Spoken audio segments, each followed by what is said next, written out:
ఆసీనులై ఉన్న పెద్దలకి, వేదిక మీద విచ్చేసిన పెద్దలకి అందరికీ నమస్కారం. అది మరొక సందర్భానికి పోస్ట్ పోన్ చేసి 2 ముక్కలు చెప్పాలి. ఇంత అత్యద్భుతమైన ఈ కార్యక్రమాన్ని నిర్వహించిన మా రసరంజని మిత్రులందరికీ కూడా నమస్కారాలు, కృతజ్ఞతలు.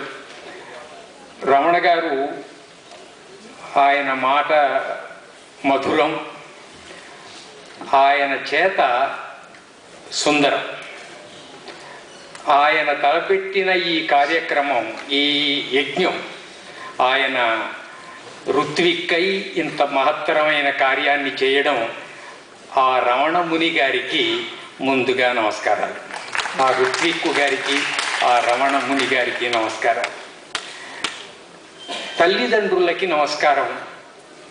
నేను వాళ్ళకి కొడుకుగా, శిష్యుడిగా చాలా రుణపడి ఉన్నాను.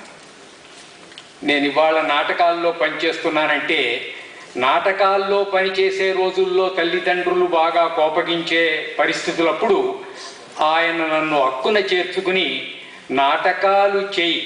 నేను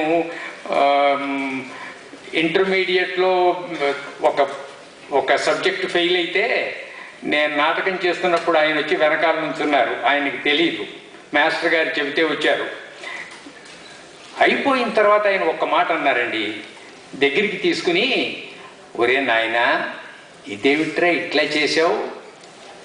ఇంగ్లీష్ చదువుతావా, లెక్కలు చదవా?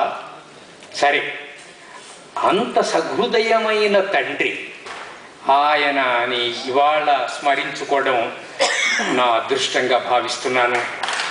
ఈ నాటక జన్మ ఆయన ఇచ్చింది. మా తల్లిదండ్రులు, నా బంధువర్గం అంతా కూడా, నేను ఆంగ్ల భాషలో అధ్యాపకుడుగా, ప్రొఫెసర్గా ఉంటూ నాటకాల విద్య చదువుకోవడానికి నాకు ఇండియాలో వీల్లేదు, నేను అమెరికా వెడతానంటే బయట ఉన్న ప్రతి వాళ్ళు చాలా కోపగించారు. కానీ మా బంధువర్గం అంతా నన్ను వెనకేసుకొచ్చింది. మా బాబాయ్ గారు ఇక్కడ ఉండేవారు, ఆయన దగ్గర ఉండి చదువుకున్నాను నేను. ఆయన, మా పిన్ని గారు కూడా, ఏం పర్వాలేదురా వెళ్ళు అని భుజం తట్టి పంపించినటువంటి బంధువర్గం ఉండడం నా అదృష్టం. గురువులు చెప్పక్కర్లేదు, నన్ను